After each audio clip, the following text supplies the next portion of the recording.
How is everybody? Welcome back to the Sean Atwood channel. I'm Ron Swanson. We're live on Sunday night with Crime Theory with John WEDGER. Hope everyone is doing well. I will be in touch with the Discord tomorrow. It's been a bit of an interesting weekend. So, John, you've been away. How was your trip? Fill us in. Fantastic. Yeah, I've been to Croatia and Bosnia. Been right in the heart of Bosnia for a few days to a town called Medjugorje, which is meant to be the holiest place on earth. And it was fantastic. I met up with an old Metropolitan Police inspector who sort of does a lot of work out there, and I met with the America's #1 busiest appointed Vatican appointed exorcist, a guy called Father Dan Rehill. Oh, wow. I met with both of them out there, and yeah, there was even people that knew me, you know, both in Bosnia and Croatia, so it shows this is international. Awesome. Yeah, it's a bizarre place, Medjugorje. Bosnia, for those who've been there or who don't know, it's incredibly rural. There's not much in Bosnia. But this town is like the Wild West. It just sort of appears like a strip in the middle of the forest, and it's the site of the most amount of apparitions, holy apparitions ever. And it's called Medjugorje, right? Medgorje. Yeah, that's it. Yeah, Medjugorje. Yeah, it looks amazing. Yeah, there's a lot of Irish travellers go out there. It's a bit of a pilgrimage venue for them. Right. So, but there's people from all around the world, and I say it was good. It was a very enlightening place, and it was great to see my old colleague there, fellow police whistleblower, a DI I work under. He was out there. Great to see him. I say I met up with Dan Rehill, who's there's plenty of stuff on him. Dan is a very active Vatican appointed exorcist from New York City, and we met up with him. So it was great. It was great. And then, but we got arrested. What? Crossing the border, because it was a bit of a mess getting there. It's Medjugorje is quite a long way from. You have to come into Croatia, and you have to sort of go into the mountains, and it's a bit of a trek. It's a bit of a journey. And luckily, my mate gave me a lift. He said, "It's okay, I'll give you a lift." And as we drove out of Bosnia, the customs just flagged us through, no problem. Said, "Yeah, just keep going." But we didn't realise the next two port cabins along the way were the Croatian customs and the Croatian police. We just drove past them, and we got chased by the authorities, and we got sort of pincered on a country lane and got detained, got arrested, and dragged back. And you know, the Croatians, they can get stuffed. I don't like them anymore, because they actually tried to stitch us up, saying that we drove through nearly 80 kilometers an hour, which was nonsense. It was from when we stopped. The port coming from when we stopped to the next one was only a matter of a few meters, and to accelerate to 80 kilometers in that, it was just nonsense. And they actually tried to stitch us up, and it was only the fact that my driver was an ex Met police inspector, and a tough Irishman, and he wasn't having none of it, and he kicked off, and they got accused of corruption and all sorts, and we were going to take it to another level. Told them we're not just the average tourists, and they actually backed down, but they tried to stitch us up, the Croatian police. Yeah, so till the day I die, I can't stand them, I think. But the Bosnian police were good as gold. They were lovely. They were honest. But Croatians, they can get stuff, as far as I'm concerned. Rubbed you up the wrong way, mate. That's it. Yeah, that's it. So so the Croatian Tourist Board, I'm not your friend. I mean, what a car full of people to do it to, though, John. Do you know what I mean? A bunch of ex-coppers from the UK. Well, they tried it on. You know, they tried it on, and they got bitten, and that was that. We just weren't having it. You know, we had a united front, and we really dug our heels in. So okay, we drove through your checkpoint. We're sorry about that, but they tried to stitch us up, and it weren't happening. It weren't happening. We knew the score. We knew the apple core on that one, and Yeah, and they eventually they backed down. They showed defeat and backed down. But if we'd have just been normal civilians, they'd have tried it on. They'd have definitely tried it on. So yeah, so if anyone's got any connection with the Croatian police, message from ex-Scotland Yard Detective John Wedger: you are a bunch of tossers, and I don't trust you. But anyway, so that put a little bit of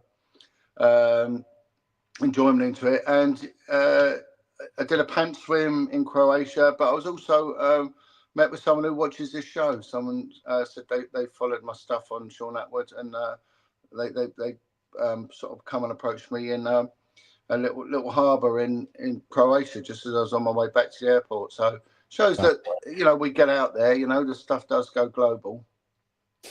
Well, that's interesting. Everywhere you go, you seem to attract somebody that's seen the show for sure. Give me 1 second, John.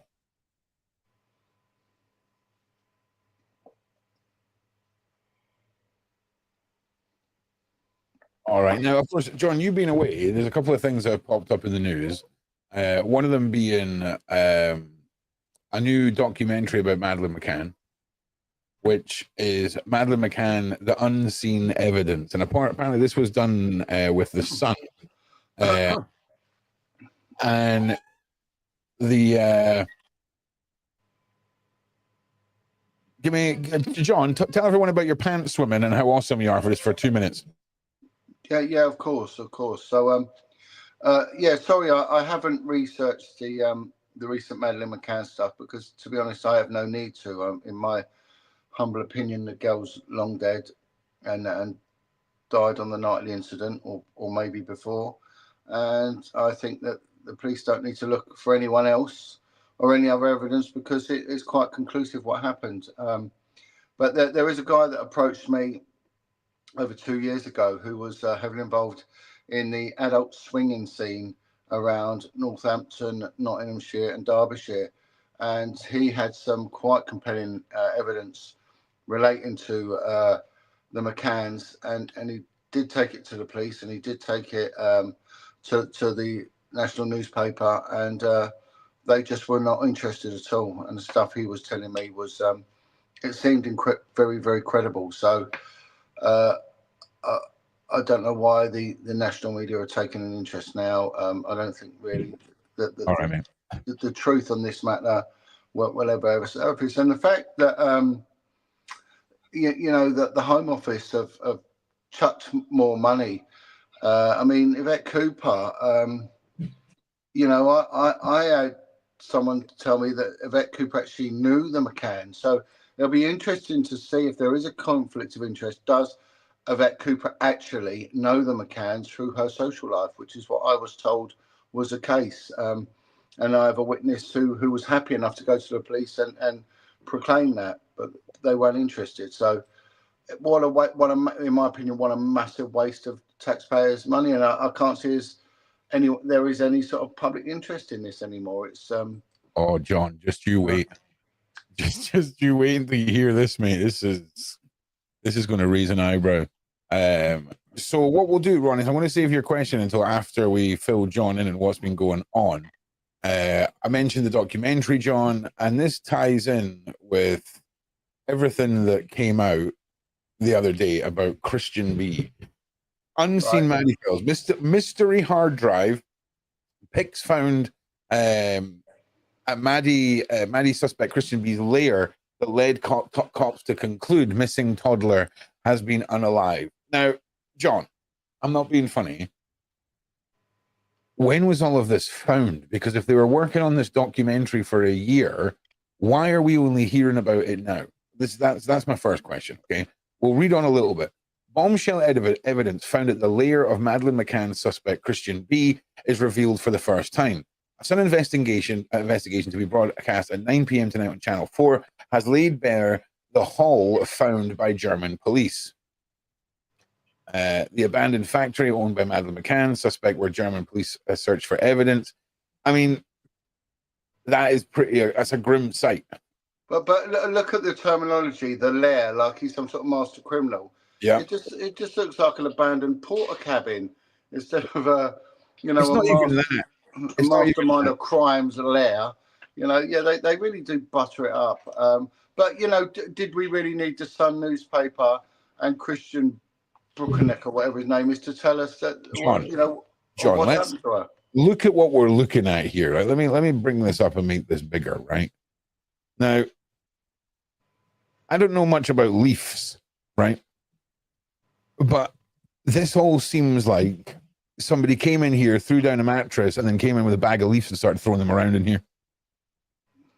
Right, okay, yeah, set up. Well, yeah, it seems very staged, doesn't it? It's there's no and even the wording of Leia, you know, they're painting a picture with words, aren't they? And then enticing us into this story, which I don't think is even newsworthy. Oh man, well just wait. The disturbing evidence shows Bruckner's obsession with young kids. Children's clothes and toys were found at the PDF file. R words. I mean, that's a lot. That statement there, John. You know what I'm saying? Plus mask, chemicals, and pew-pews. There's also a hard drive of pictures with German investigators continue to keep secret that is to believe to indicate why they are sure Maddie has been unalive.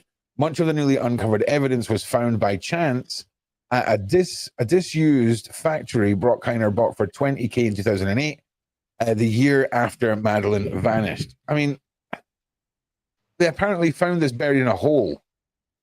But what I can't see what connects Madeleine to this. I mean, there's no doubting that this bloke is what he is. But how is Madeleine connected to this? It's apparently they found a hard drive full of images. They found about 70 little girls' swimsuits. So I don't know if he's, you know, one of these weirdos that goes out pinching things or what, because I certainly hope he doesn't have 70 victims. But this is what they're going with. But now. were any of them the images of Madeleine? Well, that's what the German police are saying. If you see up here, was it up here? Might be down here. But basically, they go on to say that the German police found a hard drive that allegedly contained images that have led them to believe that Madeleine is no longer with us. Yeah, I mean, it sort of indicates something, but it doesn't say much in respect that this man was guilty of it. But I mean, if you look at the evidence of Martin Grimes' dog, you know, it picked up a dead body scent relating to the girl. Right. So, you know, there's evidence that says that, you know, that the actual crime scene was the place of the poor girl's demise. So, do you know what? All these years ago, and it's why now? Why now? What is so interesting about now? I don't know. I'm not really too convinced or too interested in it, to be honest. I think it's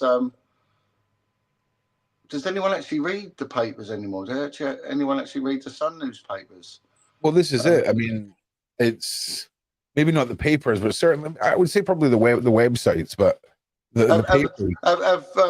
So in respect to this, have the McCann's made a public statement or anything? I don't think so, no. Not that I've heard. No. Not that I've heard. Okay, let's have a read of this one, John. Let's see what this one says. Madeleine McCann, prime suspect Christian B, wrote horrifying fantasies about abducting and abusing a blonde toddler and how this would leave him in paradise. He also boasted online forums about his desire to capture something small and use it for days. Lovely. The Sun investigation broadcast tonight at 9 p.m. Channel 4 reveals how German police uncovered the twisted stories and email accounts traced to convicted PDF file and R.R. Bruckner, 48, and believe some were written in 2010, 3 years after Madeleine, the age 3, vanished from Prevalence in Portugal. In one story, too graphic to publish in full, Bruckner wrote, I look excitedly at the door. A very small girl enters the room. She's definitely not okay. Blonde hair. Okay, I'm not reading all that. He wrote that they come. Oh, okay. He wrote when she came to the car. Okay, no, this is just literally. Why are they even publishing that? So do you think we're just going to see this layers and layers and layers of headlines like this, John, where we're not necessarily, I mean, they're obviously not going to be publishing anything horrific, but you would think that there would have been clarification by now. I mean, it's they'd probably, you think there'd be a response from the parents in respect to this, and I mean, you know, we had this with the other guy that they pulled in, didn't they? Put in the half Portuguese fella. Can't remember his name now. Half Portuguese, half English, because he had the same sort of fantasy over young girls, and there was all sorts of things flying about people that were in the area, the Podesta brothers, and Well, there was and all sorts. Theories going everywhere, wasn't there? Yeah, you know. But I mean, for me, what clinched it was the statement analysis done by Peter Hyatt. I mean, I think that was some of the best investigative journalism that Richard D. Hall, I think that he put together, was some of the best investigative journalism I've ever seen, and I don't think it's yet to be bettered. It was superb, and the fact that this guy Peter Hyatt was prepared to put all his reputation on the line for it. And he's turned around and said, well, let them take me to court because they will not win. They won't. What I'm saying is what I've picked up, and it's beyond argument. And they never argued it. No, they never argued it at all. Yeah. Question from Marie about David Payne. This was one of the Tapas 7, right? And quite an interesting character to be having your kids around, allegedly, when it comes to some of the things he says and the way he carries himself. Well, that was the Gasper statement, wasn't it? That was submitted to Nottinghamshire Police, and it was to do with I can't remember the name of the guy. One of the friends of them, their surname is Gasper, and they was highly concerned at the presence of David Payne, and they basically accused him of being a PDF file, and they'd witnessed some very alarming perverted behaviour between, you know, and conversations that David Payne had shown and had with Jerry. The whole bunch of them are weird, strange people, and like we've mentioned many times on the show before, none of it seems to add up. I'm yet to be convinced by their story, and I'm yet to be convinced from any other narrative that says that, you know, that girl was, you know, unalived, or whatever the term is, either the day that was accused of. I believe it happened the day before. That's my opinion. Yeah, I think it all happened the day before. I mean, it all comes down to the sniffer dogs, right? It all comes down to that crucial evidence, because you've said this like a few times. We can't actually talk about Franz Tack, sadly. John's touched on it in a very clever manner by sort of brushing over it as a theory, but we can't go into that. But if we look at Concalves, the senior investigating officer, I mean, he made it clear, and he turned around and said, we won't be going elsewhere. We know what happened. And he wrote a book, and they tried to sue him, and he wrote another book, you know, and he fought both occasions when they tried to sue the guy. So, you know, he said there was no need to put roadblocks in. We know what happened. And I think it's quite clear what's happened, you know. So, I just think that all of this is that's for just selling papers. We've seen these theories come and go, and someone's been arrested, and new evidence. For what new evidence? It's never proven to hold water, and none of this new evidence. And I said, you know, for the last few years now, no one's going to be charged with this. Never. Ain't never anyone going to be charged with this, and they'll never find her. They won't. You know, our only hope is that maybe Kate changes her narrative at some point. I think that's the only hope, and maybe gives another side of events.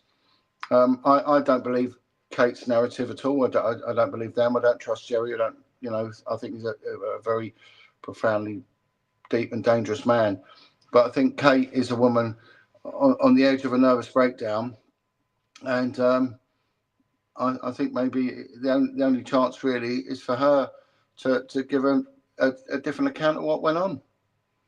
This is a common one that we get hit with. This is from Dawn. Why aren't the McCanns being held accountable from a negligent point of view, John? Is this just connections and? Well, they should have been, and we've mentioned this before, you know, under the provisions of our legal system, anyone who commits an offence, UK citizen commits an offence abroad, which would be an offence in the UK, they can be found guilty. You know, they can be tried for it. So, in my opinion, you're right that there is definitely a case of child abandonment and child neglect for what they were doing, whether they had this bizarre checking up system or not, which I don't think they did. I think it's a lie. They should have been brought in by child protection officers and interviewed for child neglect and child abandonment. And I don't know why. I have no idea why. It's interesting because in my head I'm thinking, oh well, it's maybe because it's happened in Portugal, right? Well, if it's happened in Portugal, why are we then footing the bill for it all? Well, if it happened in Portugal, why are British police officers and these police search officers going out there? They've got no jurisdiction. So we've covered this many times. They have no jurisdiction. What are British police doing out there other than a family liaison role? They shouldn't be out there at all. And like I mentioned, you know, many times, you know, officers on Operation Granger, if an officer's been on there from its inception, well, all you've done is DOS and had free holidays, chasing up these bizarre sightings, which have amounted to nothing, going abroad at the taxpayer's expense, you know, having almost a permanent residency out in a Algarve holiday resort, and nothing's going to come of it. And so why is it being funded? We mentioned earlier on, I gave the average spending and average hours spent on a missing person in the UK, and it's in the very low thousands, and the hours are in the tens, maybe 20s of hours spent investigating this. Why have there been innumerable policing hours spent and budgets going into you know, the dozens of millions? It's a nonsense. It's a nonsense. It's the Met Police, and why is the Met Police dealing with it? Surely this is sorry, Leicestershire Police, not Leicestershire. Surely this is Leicestershire's inquiry. It's, you know, and it actually it isn't even Leicestershire's inquiry. It's the police of the judicial police in Portugal. It's their jurisdiction. It's their inquiry, and they concluded early on, you know, that there's nothing to see, and that the McCann should be held culpable. They've clearly stated it, and I totally concur with that. I think that's the truth. Well, just for anybody who's not heard your take on the sniffer dogs, right? You've got a lot. We know about the sniffer dogs. People have heard about it, but this was a serious sniffer dog, right? I mean, this was the top sniffer dog, and to get a hit like that, I mean, that's where you're grounded in your opinion, because you cannot, as an ex-policeman, get rid of that data because it's very telling, John. And is there any way that could have been an animal or any other kind of dead scent? No, because you know the dogs are trained. They're usually trained on pigs, because pigs give off an almost identical scent when riding as human beings. There's every single organ in a pig will work in a human being. Even the blood of a pig will work in a human being. Not that's true. Yeah. As the evolutionists and Darwinists amongst us, the viewers will say, you know, our DNA compatibility with monkeys just isn't there.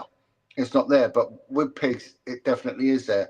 But there is a place in America called, I think, the Body Farm, where people that die can donate their body to this place where they use it for scientific purposes. Yeah. One of it is to actually rot the body and train dogs on it.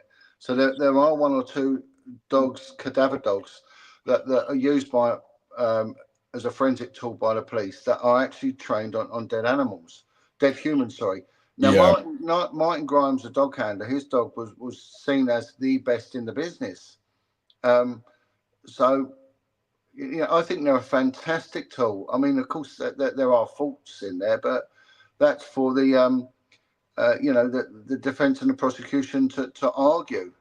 But Kate McCann went out of her way to deliberately attack the dog, the cadaver dog and its handler for their practices. Well, she only did that because that was a very, very strong lead. And it picked up a scent in the car and everything. So You know, it was what you got to do. Like I've said before, if you can't attack the evidence because it's too strong, you attack the source of the evidence.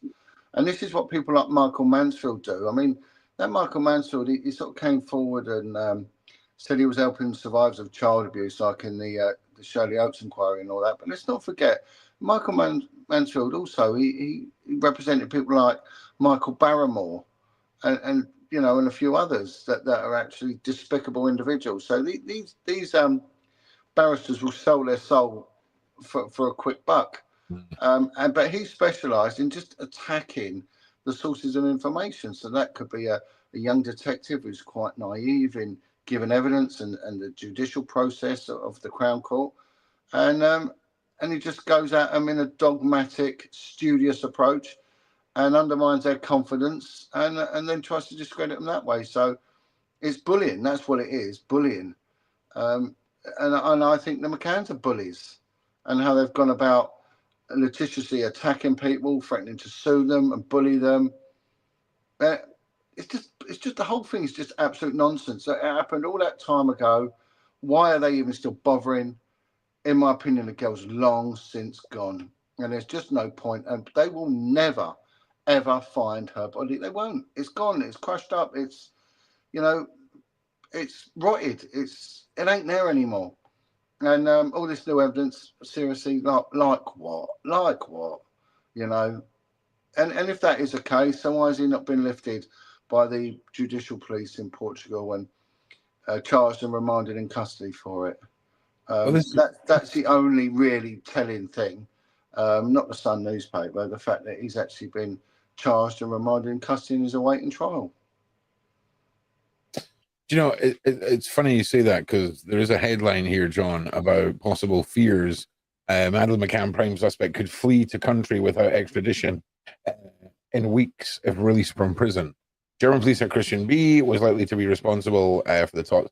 See, it doesn't make any sense. How can you think that somebody is likely to be responsible, have evidence on something that makes you believe that she's no longer there, and not have a case? Well, you know, the fact that he's a PDF file and he likes young blonde girls. Well, there must be millions of PDF files that like young blonde girls, so that doesn't make him in any way unique at all. You know, so I really don't think that's sort of building a bad character on the guy, because he's already that. We know what he is. He's a convicted PDF file. But he might not just like blonde girls. He might like any little girls or maybe little boys. It makes him no different to most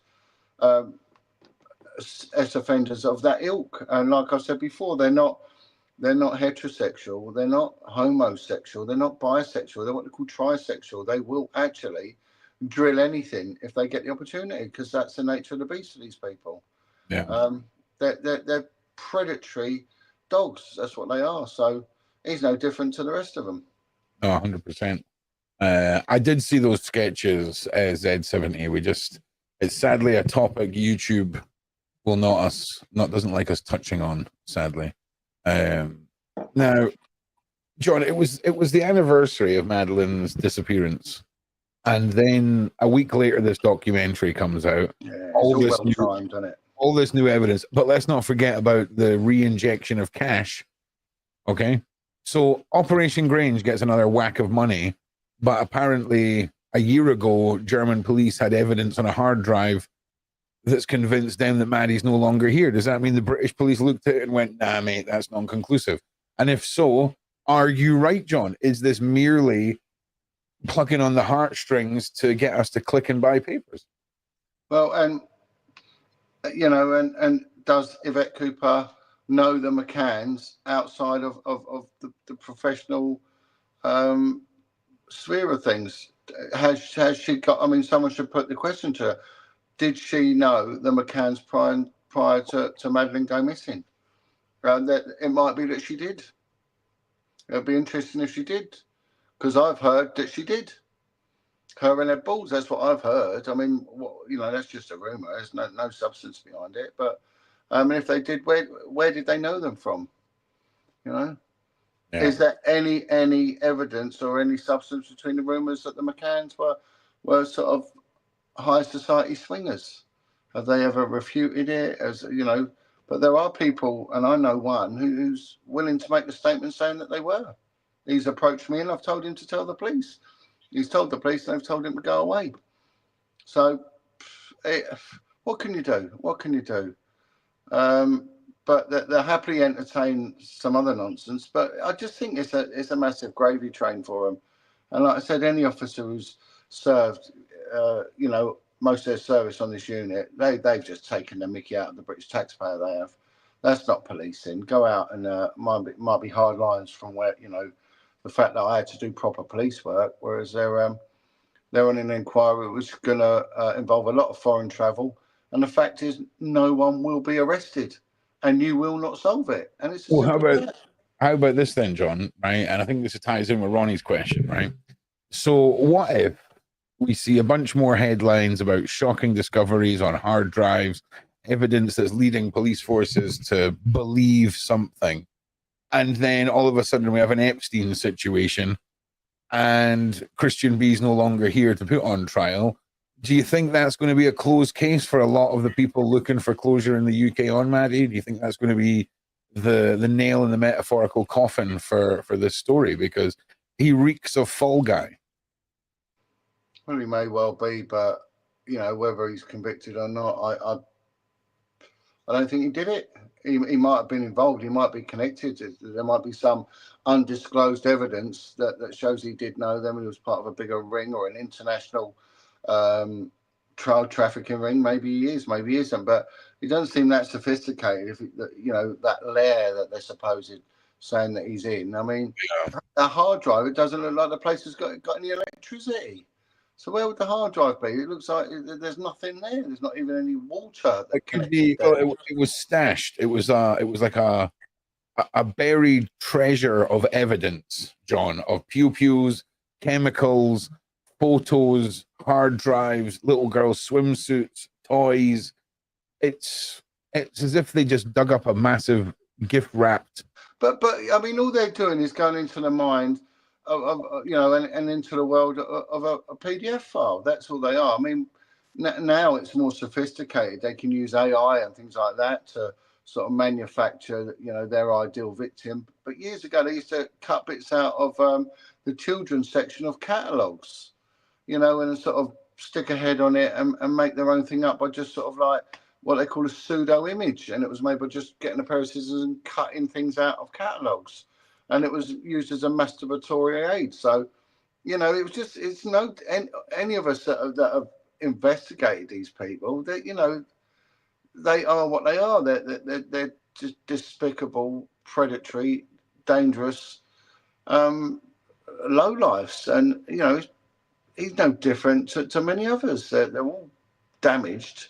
And you know, with a massive sexual bent towards young kids. So the fact that he has got them things, well, he's no real difference to the rest of them. Yeah, no, I don't see any surprise there at all. Do you think, I mean, what you were saying there about the reaction of the McCanns and not be making a statement, what do you think the possibility of this evidence being found, the McCanns saying we disagree, that shows signs that Maddie's been unalived? This was all a year ago. Operation Grange agrees, and they've just walked away from it all. And maybe that's why we're not seeing a statement come out. Maybe they disagree with this narrative. What do you think? Well, look, 80% of the American population don't believe the official narrative, or what was the official narrative of the Kennedy assassination. Now it's come out that he was assassinated. So they never believed it anyway. The majority of the free-thinking intellectuals of the United Kingdom do not believe the official narrative of Diana's death. And I think it's pretty similar to this. I think the majority of people do not believe a word the McCanns are saying. I think people are just fed up with it. I don't think anyone's interested now. You know, like I say, it's nothing that interests me anymore. Why look anywhere else? You know what's happened. Well, I think I do. And so what? Just a load of nonsense. And Operation Grain, I mean, it should be shut down. Why is it still going? For what reason? it's agitating you, John. I can see that, like, it's a frustrating. Well, you've just got to write it off, haven't you? You've just got to sit there and say, well, you know, so what? I don't really give it much thought now, but I just think that it's, how are they getting away with it? How is Operation Grange getting funded, and why is it still running? Why? For what reason?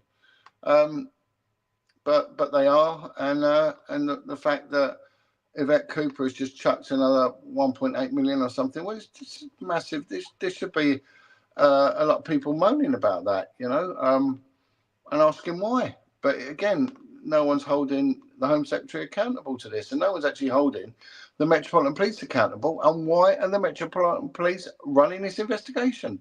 Why is it not Leicestershire? What the effing hell has it got to do with the Met Police? I don't know. I'm confused. You know, this is the Portuguese police. It's got nothing to do at all with the British judicial system at all. Nothing. Why are they there? Okay. Yeah, there's somebody's not being honest in this, and I think we can all agree on that one.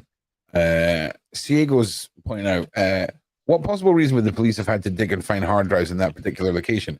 Isn't it a bit odd to play? Well, this is it. I mean, it sounds like it was a large warehouse sort of factory that you were saying that it was. I mean, I don't know how massive it was, but you would have thought that if you were investigating this guy over a year ago, or however long it was, a couple of years ago, that you would have been going through that place with a fine-tooth comb then.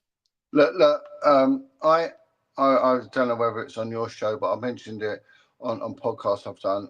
When I was the child protection investigator, there was a guy that was a judo instructor, and he'd got more of his students through to the Olympic Games than any other judo instructor ever. He was like, he had the golden touch for it.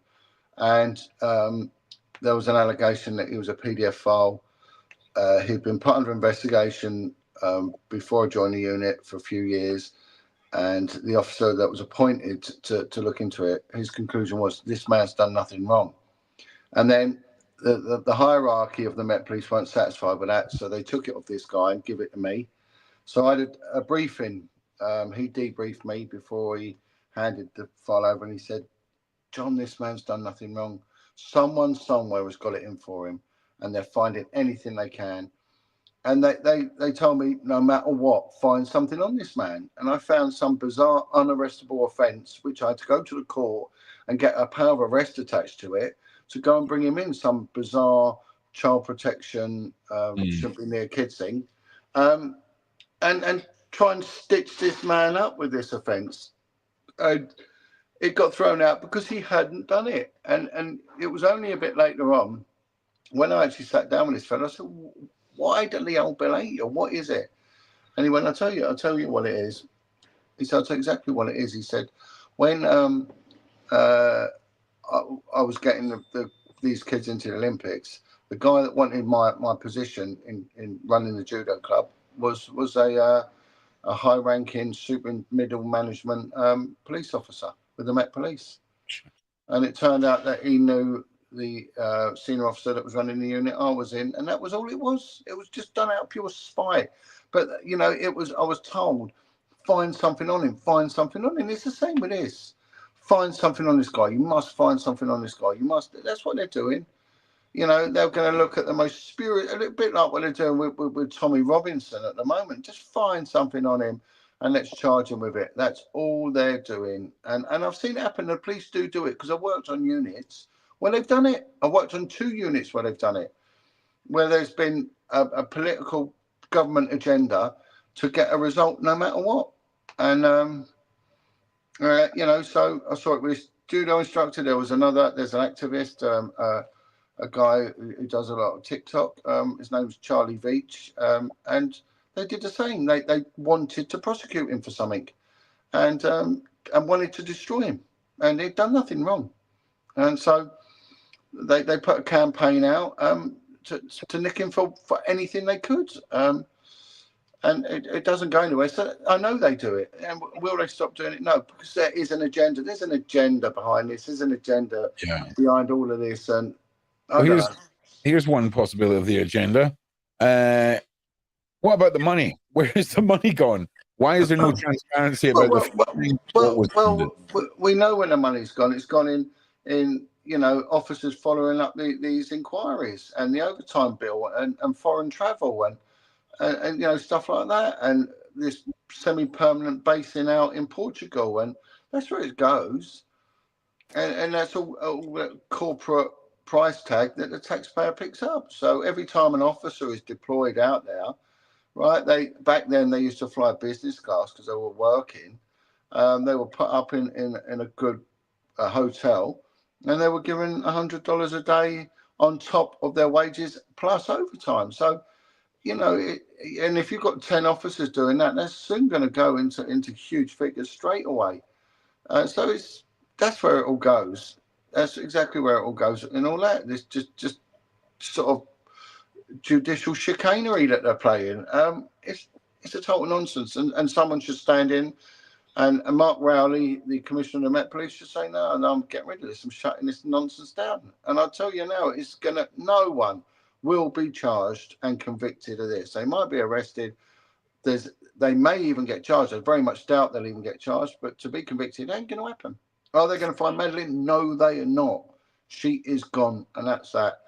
And it doesn't take WEDGER of the yard to tell them that, But I am going to tell them, well, they listen, no, they're not interested in me, but they'll carry this on and on and on and on and just milk it. And so, yeah, but where's the McCanns? Where's their response? There isn't one, and there won't be one either, because they know it's nonsense and they know what happened to their daughter.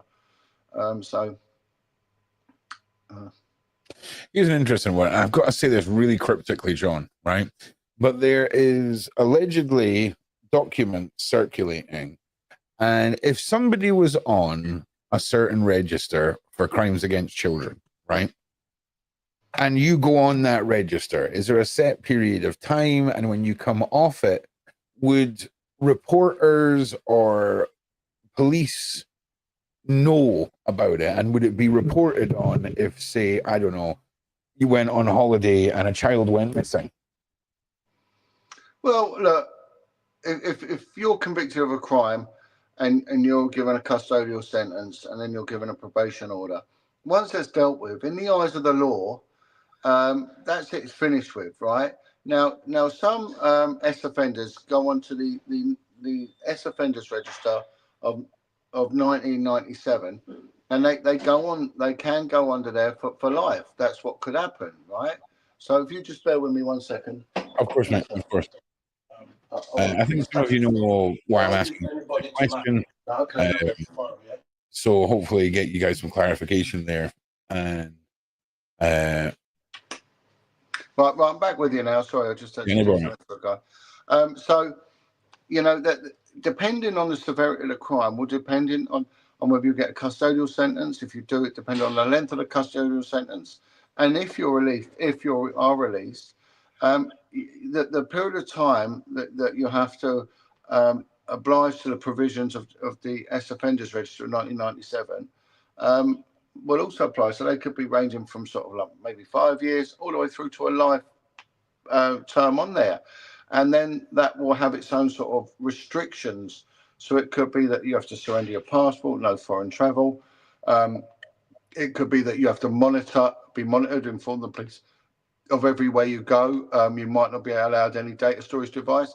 And of course, if something happens in an area and it matches your MO, your method of operating, your modus operandi, then yeah, common sense, not only just investigative practice, common sense would say, we need to bring that one in.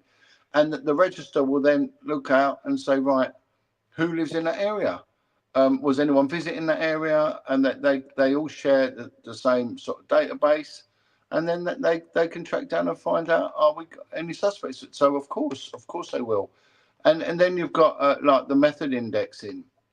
So people who offend in a certain way, or they target someone in a certain way, that is what they call method index. And for the major inquiry teams, they will be looking at this. Is this got the hallmarks of so and so and so and so? Yep, 100%. And rightly so as well, because that's how it works. Yeah, 100%. Okay, so hang on a second, John. Yeah, if you guys want to ask any questions, please go ahead and put 3 Qs in front of your question. There's a couple other topics I want to throw at John tonight, but I just want to make sure everyone gets a chance to put questions in on our first topic. Now, Kelly, I don't know which Irish girl you mean. The young Irish girl who is brave really changed my view about the failing of Portugal police. What do you think of this, John? Do you know about a young Irish girl? No, I've no idea. I don't know what that person's on about. Sorry, I can't help with that question. All right, yeah, there's a lot of frustrations with Operation Grange. Now, John, let me just ask you something just quickly, right? Yeah. You were away and you've come back. Have you got anything you want to throw in about the new Pope? Well, he's an American. I mean, that seems a little bit odd, doesn't he? That I wouldn't really have it. Well, I suppose it's got quite a large Catholic community in regards to like the Irish and the South Americans and things like that. So, and he's sort of pro the LGBT sort of thing. I think he's got a bit of a liberal leaning towards that, which seems to conflict with the sort of staunch Catholic belief system. So there seems to be a conflict there. We don't know much about it, but I think that there is some question mark over when he was a bishop, that he was involved in some of the cover-ups, I think. But I don't know too much about this guy. But again, the other thing is that the last pope was meant to be what they call Petrus Romanus, which was predicted by Pope Malachi to have been the last pope. Yep. So, the sort of prophecies of Petrus Romanus, of Pope Malachi, and that, it's been complete with the death of Pope Francis. So this one now is sort of over and above that. But I've not really got an opinion. I don't really sort of know who the guy is, but I've not really looked into it. But I did read somewhere that cropped up that he was involved in some of the cover-ups around the abuse of children, especially sort of around the East Coast with the large Catholic communities of Boston and New York and things like that. So and if he is, well, shame on him, if he is. So we'll wait and see. We'll wait and see. Yeah, that sort of kicked off when I was over in Bosnia, and that was sort of like big news. But well, like most things, it says in the Bible, by their fruits shall you know them. And if his fruits show that he's does more harm than good, then we'll definitely know who he is. Yeah. John, what was the name of the Belgian monster that we covered in series 1? It was Marc Dutroux. Dutroux. Yeah, if you want to traumatize yourself, Sophie, there's a rabbit hole for you to go down. If you go to the ProjectROOQ channel and go to the playlist, you'll get the episode. It's hosted on the Sean Atwood channel, but it's on a playlist. The thing is with this what saying about PDFs in Northern Europe, it's all over Europe. It's everywhere. It's everywhere. It's no different in any country. Yeah. I had some idiot come around to me and say, I'm from Romania. No PDFs in Romania. Okay. And I told him to get stuffed. An absolute load of nonsense. It told one out of rubbish. And the other thing I got was that black people don't commit crimes against children. And again, where'd they come out with these things from? I made it quite clear that this sort of criminal offending, doesn't know colour, it doesn't know economic, social backgrounds, creed, religion. It doesn't know any of that. It is like a hot knife through the butter of society. So when people say it doesn't go on in my country, well, they're deluded. They're just stupid and ignorant if they say rubbish like that. Yeah. And I'm just Googling the Irish girl's name that you were asking about in the side. There was an Irish girl that was classed as the Irish Madeleine McCann. Okay.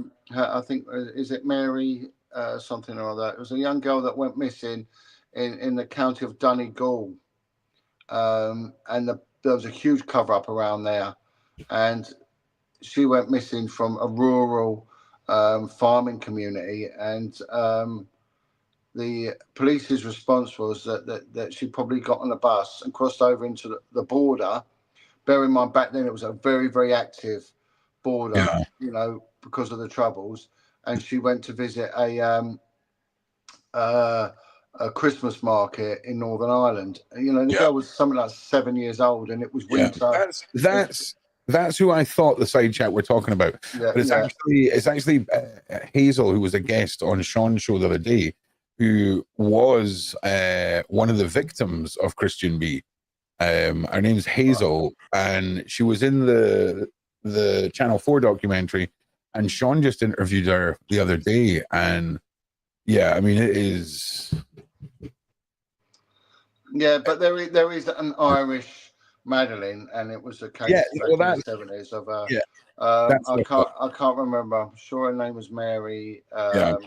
I can't recall. It's a Catholic surname, but it was, yeah. Again, it's the same pattern, the same police cover-ups, and you know, arresting the wrong person, and you just see the same algorithm. You know, we see the same algorithm constantly, and they need to denigrate anyone who's got any proper information or is a credible witness, like we saw with Martin Grimes, and the need for the McCanns, spiteful Kate McCann, to denigrate him and his dog, where the FBI fully endorsed him and said this is an amazing individual with an amazing dog. So, but Kate thought he was rubbish and went out, did his best to destroy him and his career. So.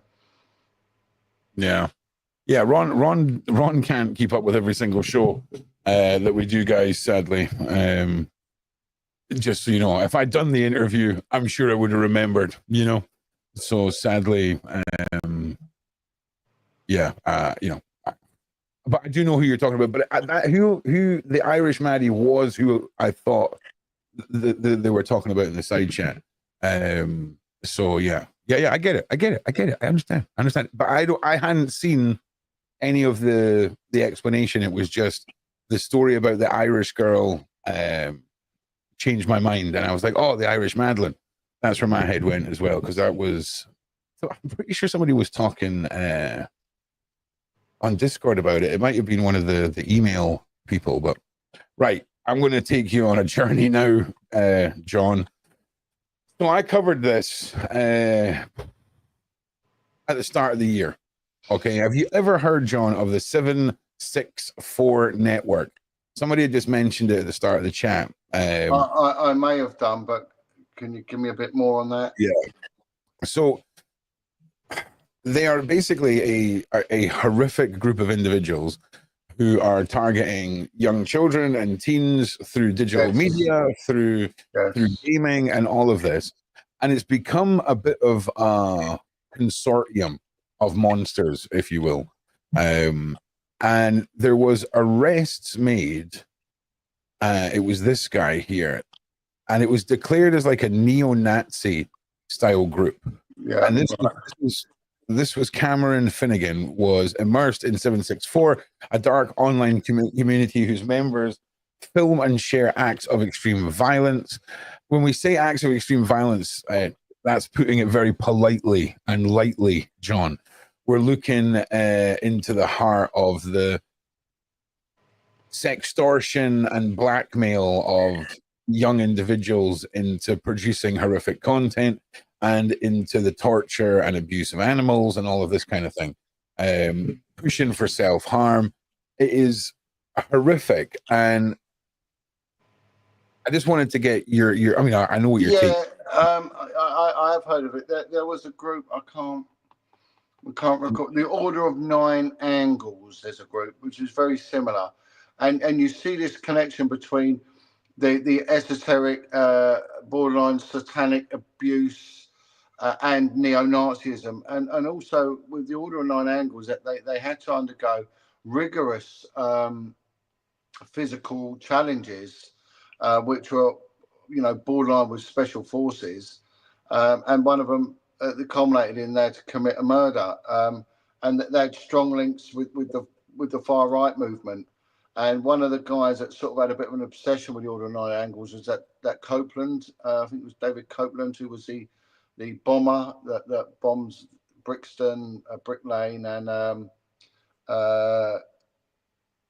where was it? Brick Lane, Brixton, and the Admiral Duncan pub in Old Compton Street. So yeah, it's not the first time we've seen this. I mean, that picture clearly demonic with Of what course. he's doing. It's quite disturbing. But yeah, you see that connection with extreme far right groups as well. And you know these initiations that they go on. You know, and it ends up with murder. So very, very damaged individuals. So yeah, the order of 9 angles is one to look into. And I think if you look at that star there that they've shown, how many points has that star got? Is it 9?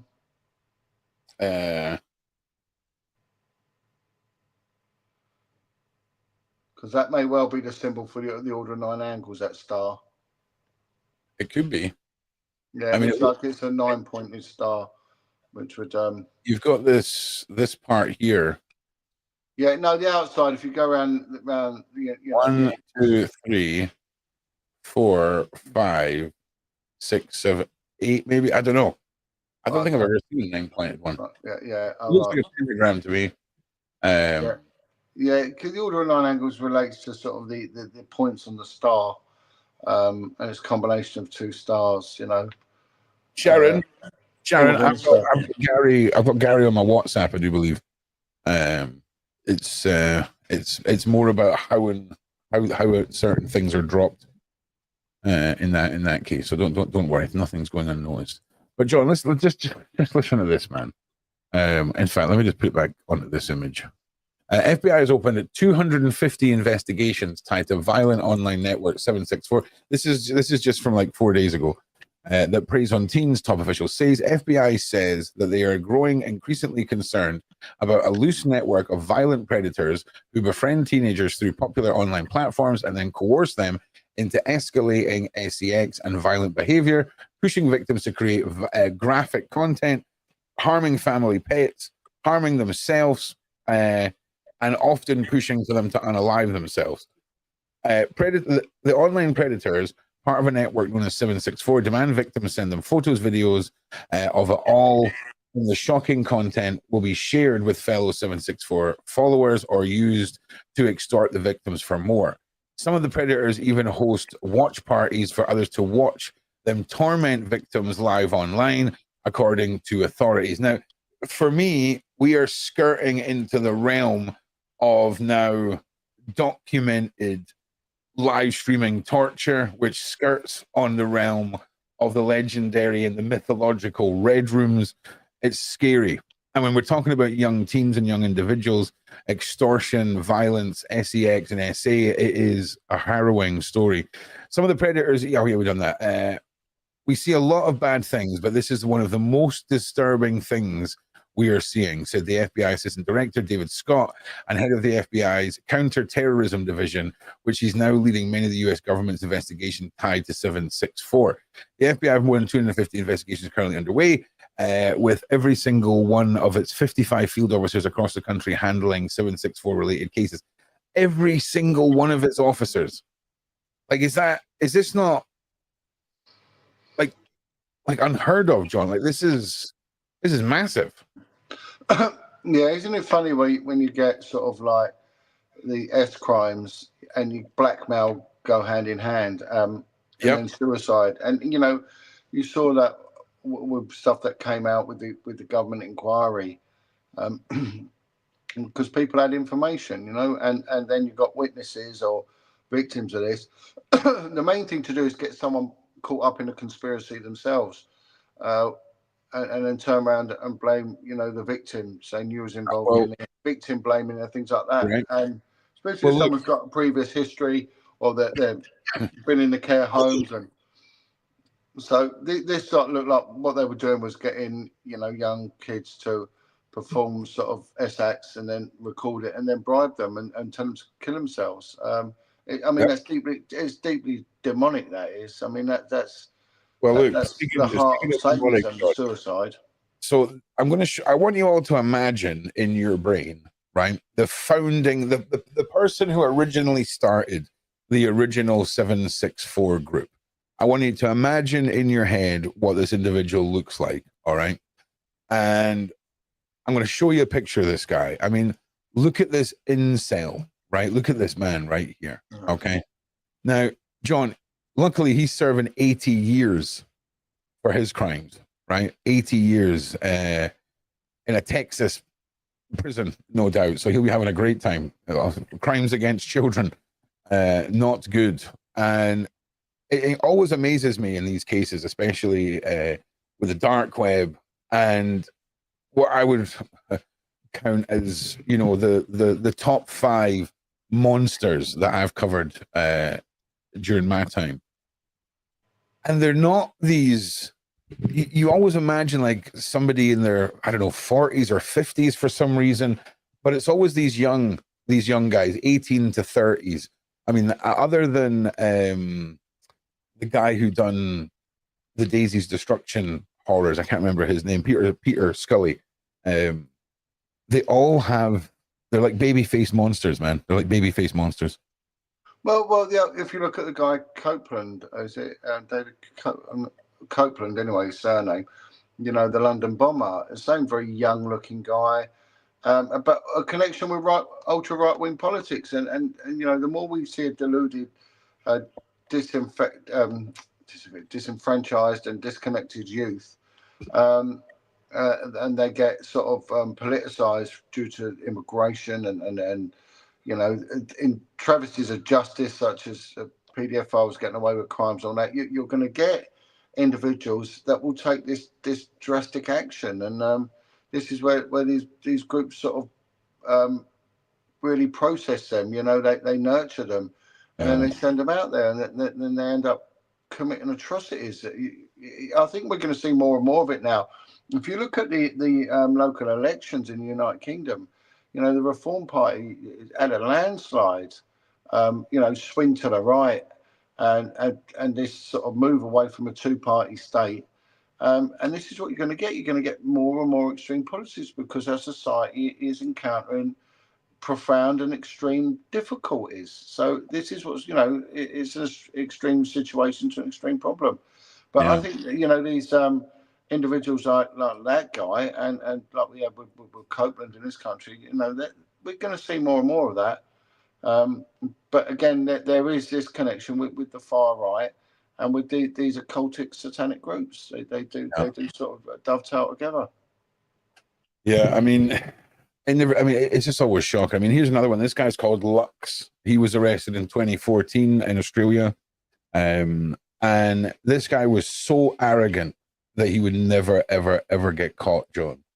And the police raided him, and through a complete rookie error, he went down. But this man ran the largest, most depraved, evil website containing some of the most evil human beings in the world, and he ran it in a way where you had to constantly be producing abuse material in order to stay at a certain level within the website. And it was a shocking realization, I think, for a lot of the public when they seen the stories of fathers abusing and mothers abusing their children just to have a different colored name on a forum to please the monsters that are running behind it. Do you think that we've seen a shift from the website side of things, John, into mobile applications such as WhatsApp, Telegram, and all of this? Do you think that's where the true money should be getting spent on investigations? Well, I've always said from the start that police departments should be putting child protection as their number one priority, and that's what they should be doing, and that all of that wouldn't be encompassed in it. So, but again, you look at it when you're saying about parents doing this, and it just bolsters up the statistic that I said that 80% this goes on within the home, the home, and that's it. So you know they go on about these gangs and all that, yeah, but 80% of it goes on within the home. You can't get away from that fact. You can't get away from it, John, but you've got to identify every source of the metaphorical cancer, right? You've got to understand how to deal with the individual forms of it. But if you're tasked with a specific problem, crime fighting problem, You look at what is the main issue. Where is the hub of it? Where is the hotspot? And that's where you hit. If you've got drugs, for instance, and you've got one estate where all the street dealing emanates from, all the violence, the drive-bys, there's no point going to another estate in the suburbs and dealing with it when this is the one that it all goes on. That's where you hit it first. So, you know, secondary, yeah, go to these outlying provincial and peripheral areas to deal with it. But initially, get stuck into the hotspot where the main hive of this is and hammer that. And from that, everything else comes. So putting all your efforts onto the negligible and the outside anomaly is, you know, you're not hedging your bets. You know, you're going to waste a lot of time and effort in it. So, but then you know, this is what happens. You'll have an offshoot, which will be a specialist unit. This is how these specialist units evolve. You know, like cybercrime. There wouldn't have been a cybercrime unit in the 1970s and 80s because we didn't have computers. And then they realised. I mean, one of the first devices they used to use, you know, was a video recorder, the camcorder, and then it went on to digital. And one of the devices that was one of the first data storage digital device was the Dreamcast games console, and that was favoured by PDF files. And we were always told when we raid these houses, look for these Dreamcast consoles. They were quite expensive back in the days, but they had an ability. They had a hard drive, whereas the others didn't have a hard drive, and they did. And you could store images on there, and that's where you'd find them and things like that. So things evolve as time goes on. You know, phones got more sophisticated, and as much as AI might take over, you know, these people still want to do it to the real thing. Yeah, yeah. I mean, they have an insatiable appetite for this sort of thing. It's horrible. Now, Michael, I'll ask again: how is there such a sophisticated? How with such sophisticated intelligence systems that exist, do these types of groups get any kind of foothold without being infiltrated? Well, you got to remember what a couple of the cases that I've been referring to are from 10, 11 years ago. And this was right when the Silk Road and the dark web was really having notice paid to it by police, you know, police organizations all around the world. But you've got to understand, it's now we live in the era where having a good old-fashioned mailing list is all you need, okay? Because in this day and age, you can download encrypted applications. You can download sophisticated, you know, conversation tools that we take for granted and don't really give a lot of thought to. But these encrypted networks can harbor some horrific acts. Well, also, you know, when you get civilian groups that want to look into these things, it's still illegal to possess this material. Now, if you're looking into this and as a result of looking into it, your computer is downloading it, you in turn are making an image. And if you send it to someone in your group to say, look, we need to look at this, you are distributing, you know, a child PDF image. And you are going to, if you're caught, you're going to get a prison. There is the only lawful defense is that it is going to be handed to the police. And if you can't show evidence that the first earliest opportunity you were handing that over to the police, you can't say I was staring it to show my mate and then we'll go to police. That's no good. Right, you have no lawful defense of it, and you will go down for it.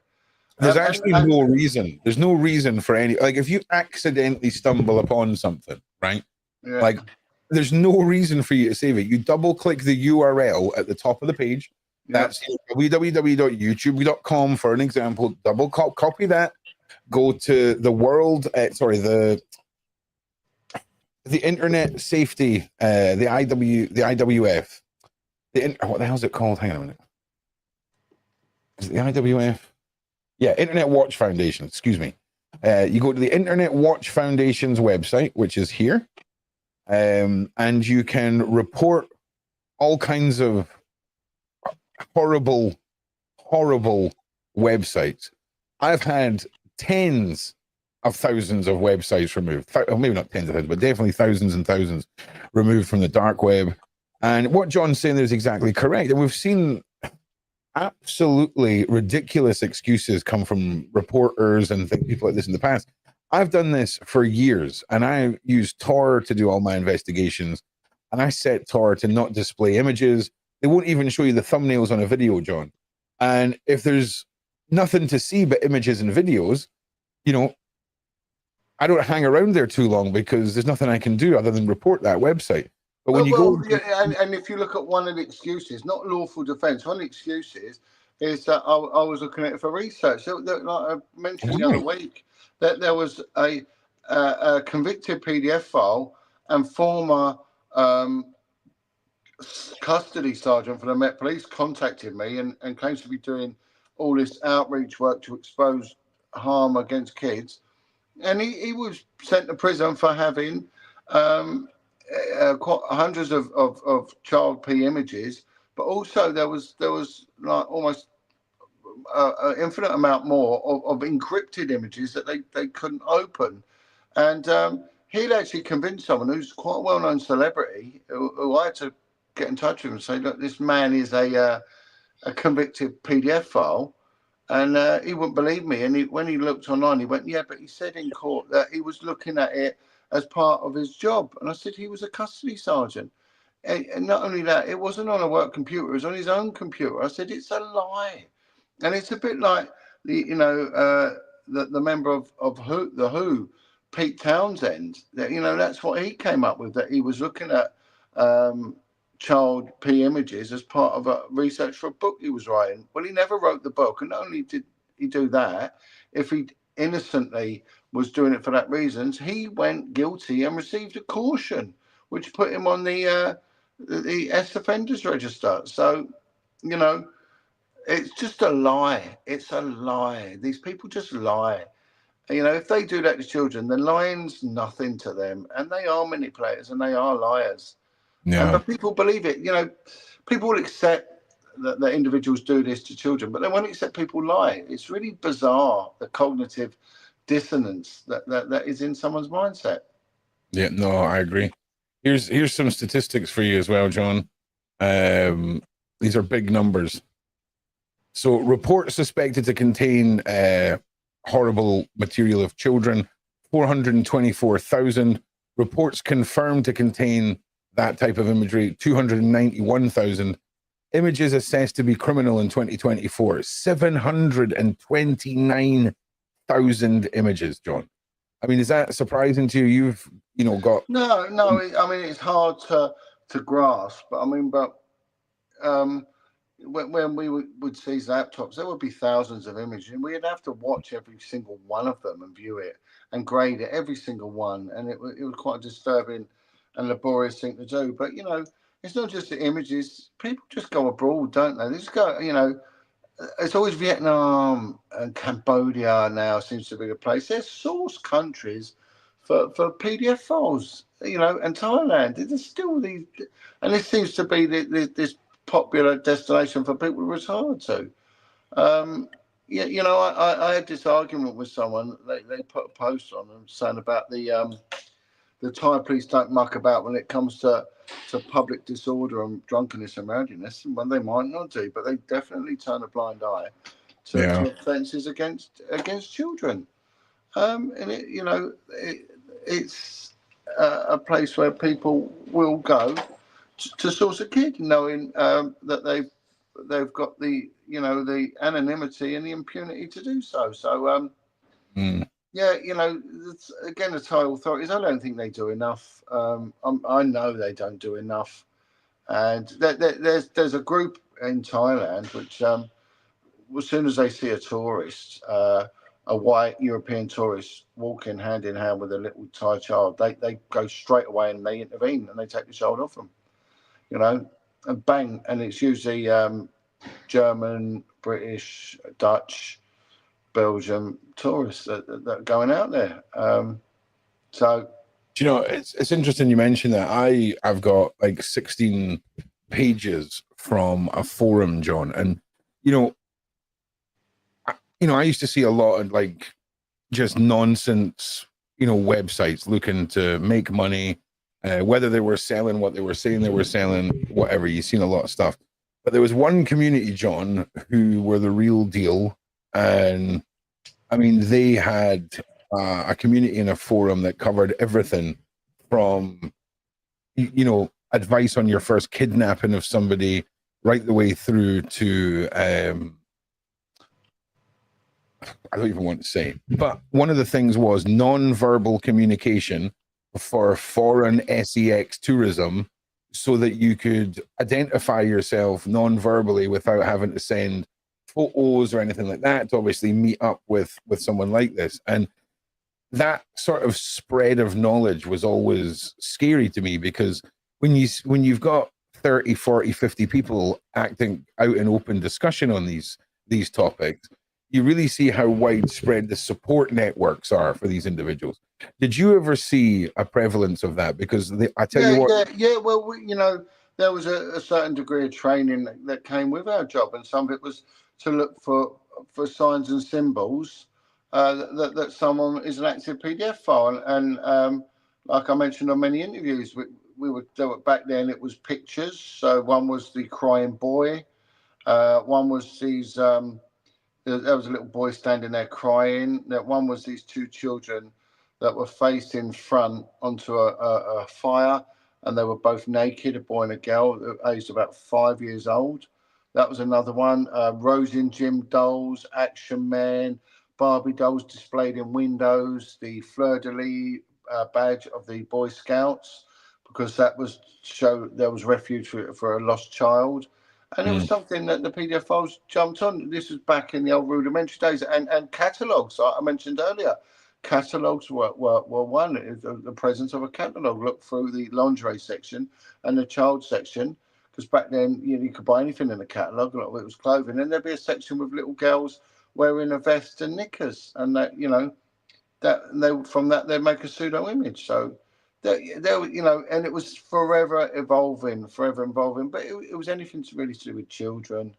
I know there are these symbols like the NAMBLA, the North American Boy yeah, Lovers Association. They've got their symbols, and you know, this swirly one and the sort of the concentric triangle one.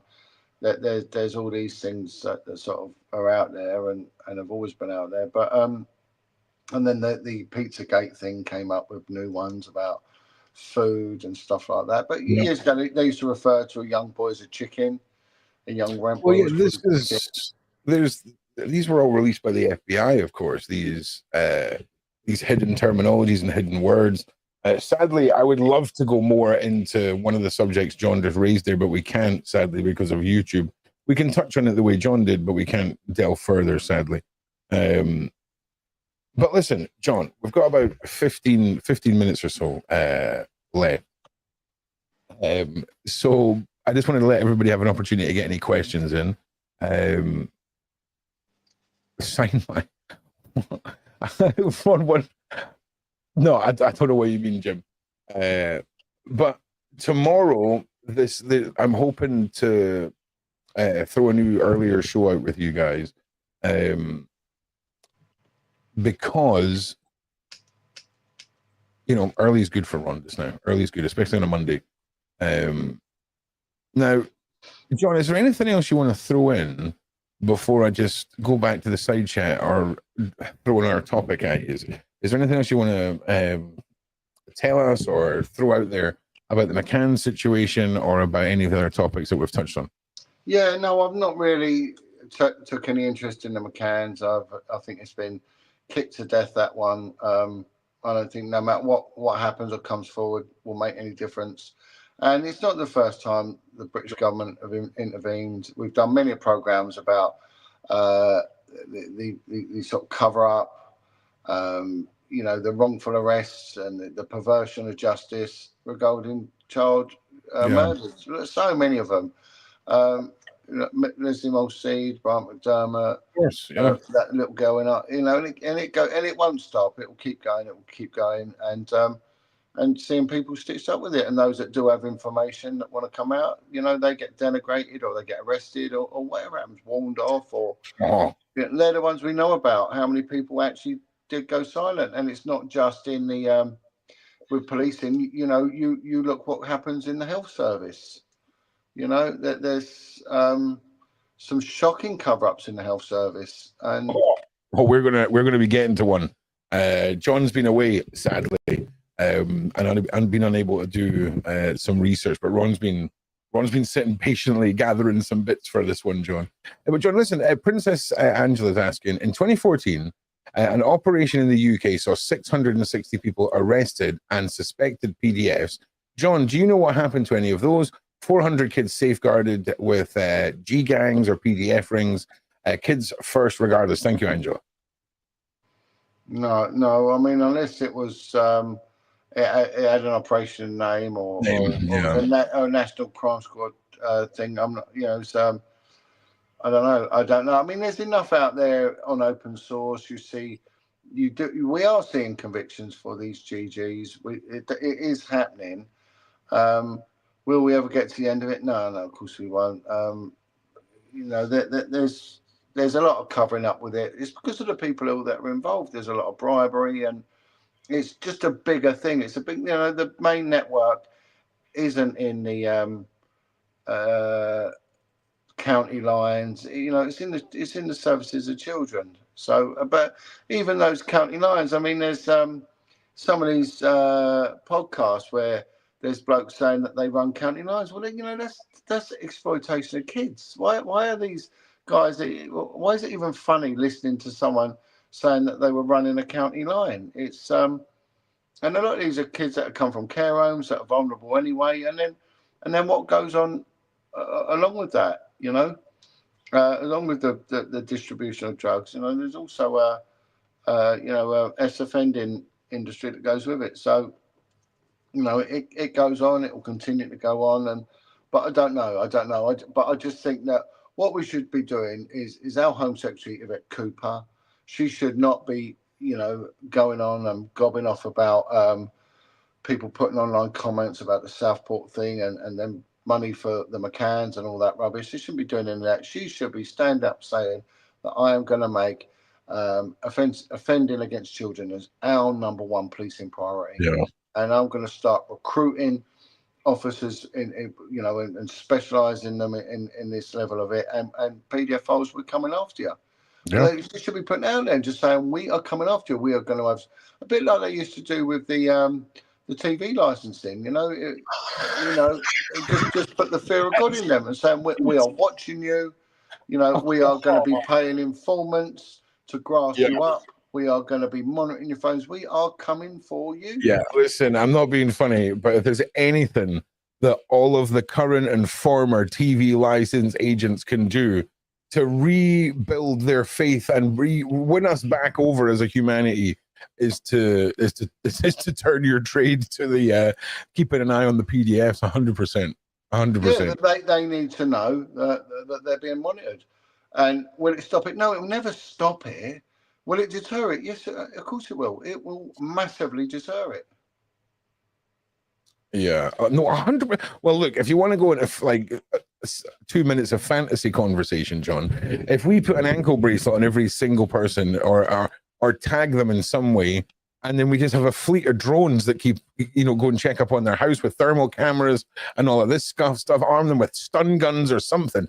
There's a whole bunch that we could be doing, but sadly, it's the people that operate the drones that would screw it up and use them for reasons that they shouldn't. The same way all of these new technologies are great, but the people running them are the ones that are going to screw it up for everybody. Well, doing something is better than doing nothing. But at the moment, they're just going after the wrong. You know, they're arresting people for rubbish, for putting tweets on, and really stand up for their own democratic rights. And that shouldn't be the case. They should be going after these people, you know. Of course. Well, this is another thing, John. You just mentioned it there briefly, but the whole factor with people being arrested, for an opinion online, and it's happening increasingly and increasingly. How do you feel? I mean, did you ever think you'd see that day when you joined the police force? Not when I joined, but you know, as time went on, I definitely saw that when there's an agenda and there's targeted policing, that they will do these things. So, and I've seen it in action. I've been on units that have done it. So it wasn't a surprise to me that they would do stuff like this, not at all. And I actually even said it when we'd done an interview regarding what happened in Southport. And I said, they're going to come for people and it's going to be hard. And I predicted that they would get 18 months minimum, but actually they were getting 36 months, which was a lot higher than I thought. So, but I warned on podcasts, went on, I warned people, they're going to come for you. I'm not justifying the government in any way. I think it's appalling. But I know what they do, and because it's look, what you've got to understand is that you know, when a political party gets in, when there's a swing from left to right, whatever, the advocate generals, whatever they call them, who's in charge of judiciary, it'll come to me the name of it, but you know, the lead barrister in charge of the justice system will be politically appointed. So if for instance, the right have see the right-wing conservative government's always been tough on crime. So Home Secretaries that come from right-wing governments always been quite ruthless. So that's why prisoners hate right-wing governments coming in. Left-wing government's been notoriously lenient on crime. That's why crime reduction and policing has always been a huge vote winner. But also there's certain crimes that the right wing will ignore, but the left wing won't. And it looks like the left wing at the moment has got sort of this Trotskyite communist ideology that you can't criticize the state. And if you do, so they will go into the Attorney General and they will be saying to the Attorney General, right, when we put these cases forward, we want maximum sentencing for it, and they are obliged to go along them lines, and they will then lean on the Crown Court judges, and they will tell them, here's your sentencing guidelines. Anyone coming before for anything criticising the state is going to prison for this term, and that's what the Attorney General will be leaning on these senior cases and silks and recorders and judges and everything else, and that's how it works. So it massively has an influence whatever government's in, and anyone who thinks it don't go on is an idiot, because that's how it works. So because we've got a left-wing government with a Trotskyite sympathising prime minister, we have to expect that any criticism of the state, almost akin to a communist nation, that we are going to get hammered. And that's exactly what's happening. But why should it be a surprise? People need to start taking an interest in politics and how they work. And I think they're slowly starting to do that. I've always said that when I have any influence on the young people, say, take an interest in your country and the political environment around you. You must take an interest, but of course I agree. And they don't, you know. Well, look, I'm gonna end it with one last question. This is a banger, right? So I can give you an answer for this one. So, John, if Alexa can listen into our conversations for advertising purposes, couldn't tech listen in for words about PDS? So listen, sadly, the European Union and the UK government does not like the commercialization of spyware. Okay, and this is a problem that we're coming into, because yes, for marketing reasons, and we know that everything's listened to. I'm not going to give you the full breakdown, but effectively it comes down to malware and spyware laws that prevent that from happening. Because in America, there's an incredible bit of software, John. I think it's called BARC, and it's one of the first child safety parental apps that has AI and things like that built in to prevent unaliving or bullying without the parents needing to intrude on, a young teen's private messages or anything like that. And they've prevented thousands of horrible things happening to kids. But because of the European laws and the UK laws, we can't have that software here because technically it's spyware, and they don't want commercialized spyware here. So great idea, but sadly, our rights for that not to be abused is at the forefront of the legislation. You got any take on that, John? Because it makes sense. Well, ban pornography. I mean, that instead of arresting someone who's making comments about Keir Starmer and putting him in prison, why are they not arresting the likes of Bonnie Blue and Lily Phillips that are corrupting a whole swathe of young people. So that sort of behaviour, like her, you know, it's outraging public decency, and they should be arrested, and so should her tech crew, and anyone promoting her work should be arrested for aiding and abetting, counsel or procuring, you know, these offences. So, but of course she's allowed to do what she wants. That Bonnie Blue and Lily Phillips.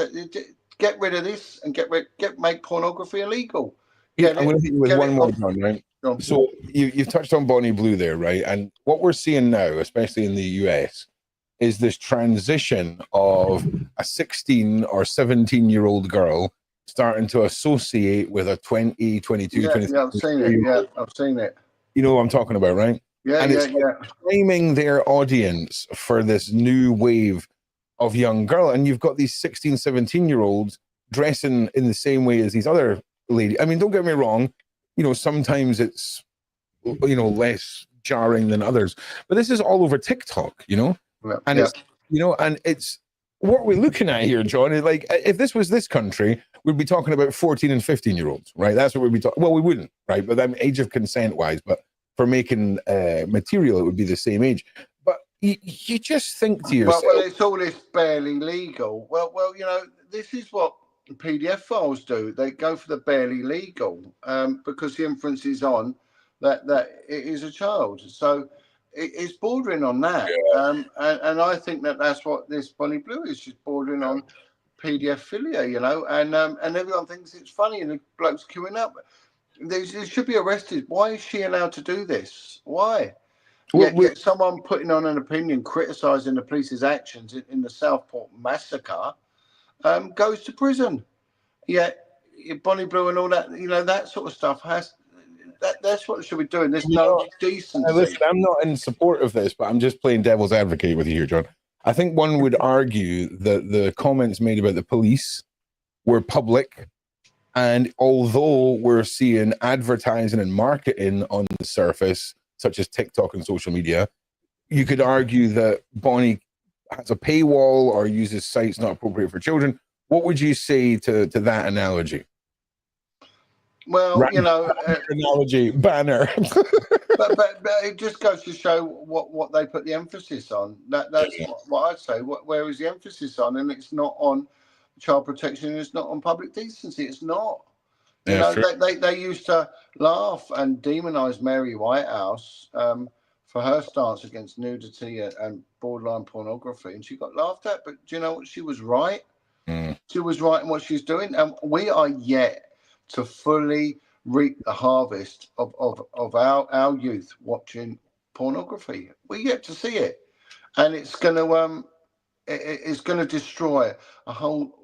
It's going to have a massive effect on relationships, on mentality, and low testosterone in our young men. It's going to do us so much damage, and that seems to be okay. We're allowing that, and I've even seen these podcasters, you know, interviewing Bonnie Blue. What are they doing interviewing these people? What are they doing? What is to be gained in interviewing Bonnie Blue or Lily Phillips? I'll be honest. Nothing is to be gained in it.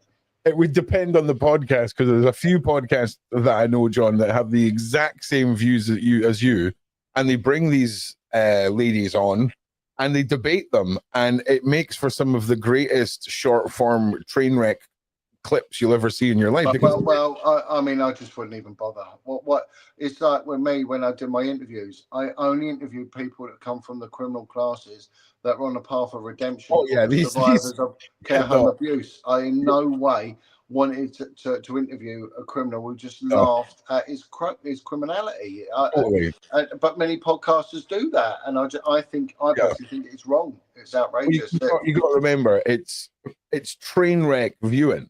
You know, it's complete train wreck viewing. But look, you know, John, I think that's one thing we should probably do a night on, is the true dangers of all of this stuff, because you know, and you and I will have interesting different views on it all, because you know, for me, if you're all that scared of it, parents, okay, I'm not being funny, a 12-year-old can't go buy a smartphone or a computer. Okay, so learn how to lock your stuff down. If this was a pew-pew that we were talking about in America, and a 12-year-old got a hold of it and went on a rampage, someone's holding those parents accountable for not locking that safe up. I know it sounds harsh, but that's the reality, man. The internet does not care. You know, P-Hub does not care. All of these websites where children can access this kind of stuff, they do not care about it, okay? You need to be vigilant with it all, and we'll cover it all in the episode. Unfortunately, you know, reasonable and decent parents, yes, we can put the onus on them and hold them accountable, but there's many parents that actually find all this stuff funny and aren't interested in it, and actually are totally dysfunctional themselves. It's true. And that's why we, as like guardians of the law and things like that, and of decent society, need to take the decision making away from some of these parents. Yeah. They can't make their decisions, and it's not about the child stealing state, and it's not about the corrupt police or Freemasons and blah blah blah. It's not that. It's that, you know, a lot of this is 80% of this dysfunction comes from within the home. Parents who aren't doing their job, mothers who aren't protecting their children, and fathers who are absent and hurting their children. So, you know, the law only works for the decent ones who abide by it. And that's why we need a police force. Yeah.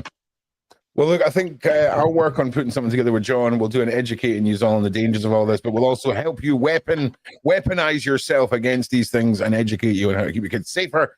And listen, thank you all for being here. John, stick around because I need to make a point before we go. Well, look, thank you all for being here. Please make sure you like and subscribe. I'll see you all tomorrow. I'll update everybody on Discord tomorrow as well. We've had a good weekend. I just want to say thank you all for being here. Like, subscribe. John's links are in the description. Go and follow him. He is popping off wherever he goes right now.